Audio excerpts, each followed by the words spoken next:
थी 74 वॉर में और मेरे हस्बैंड की कारगिल के टाइम पे।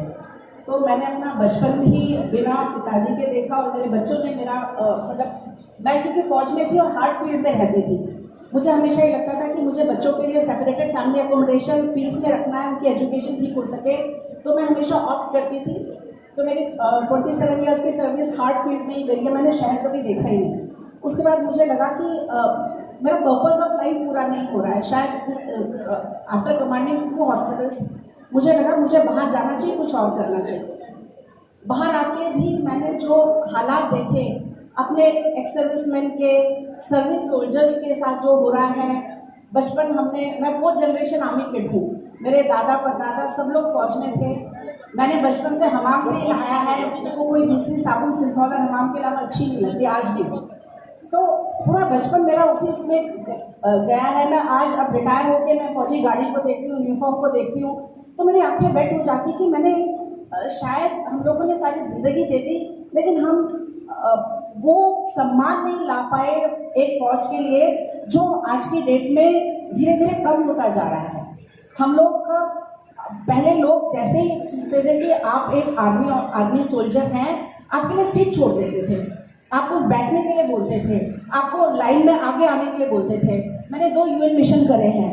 यूएन मिशन में जब हम यूनिफॉर्म पहन के एयरपोर्ट में जाते थे तो लोग हमारी सेल्फी लेते थे, हमारे साथ हमारे लिए तालियां बजाते थे। जब हम बोर्ड कर रहे थे, डीबोर्ड करते थे, तो इतनी तालियां बजती थी कि मेरा सम्मान से सिर हो जाता। मतलब इंडियन फौज को वर्ल्ड में इतनी रिकॉग्निशन मिलती है, इतना सम्मान मिलता है। इंडियन आर्मी का नाम सुनते ही लोग यू आर इंडियन, इतना सम्मान, चाहे किसी कंट्री में चले जाए, कहीं रशिया चले जाए, मिडिल ईस्ट चले जाए, हम लोग का बाहर के लोग बहुत सम्मान करते हैं, लेकिन हमारे अपने देश में हमारा सम्मान धीरे धीरे घटता जा रहा है। उसके बहुत सारे कारण हैं, मुझे नहीं पता कि ये राइट फोरम है इस बात को उठाने के लिए या नहीं। मैं वीर नारी के हैसियत से यहाँ आई थी, ना कि किसी हॉस्पिटल की रिप्रेजेंटेटिव से या कहीं और, लेकिन मैं पिछले 8-9 सालों में मैंने जो कॉर्पोरेट का हाल देखा है, आप भी जो सर्विंग हैं, कल आप एक्स सर्विसमैन बनेंगे, हम लोग एक बहुत ही गंदे स्कैम में फंसते जा रहे हैं।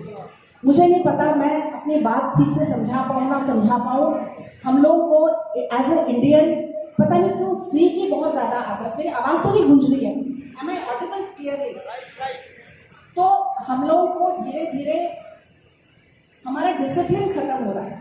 आप किसी कॉर्पोरेट हॉस्पिटल में एडमिट होते हैं तो फौजी तो कुछ नहीं कहता है, लेकिन उसके जो बच्चे होते हैं, बेटे होते हैं, बेटी होती है, पोते होते हैं, वो इतना मिसबिहेव करते हैं, इतना मिसबिहेव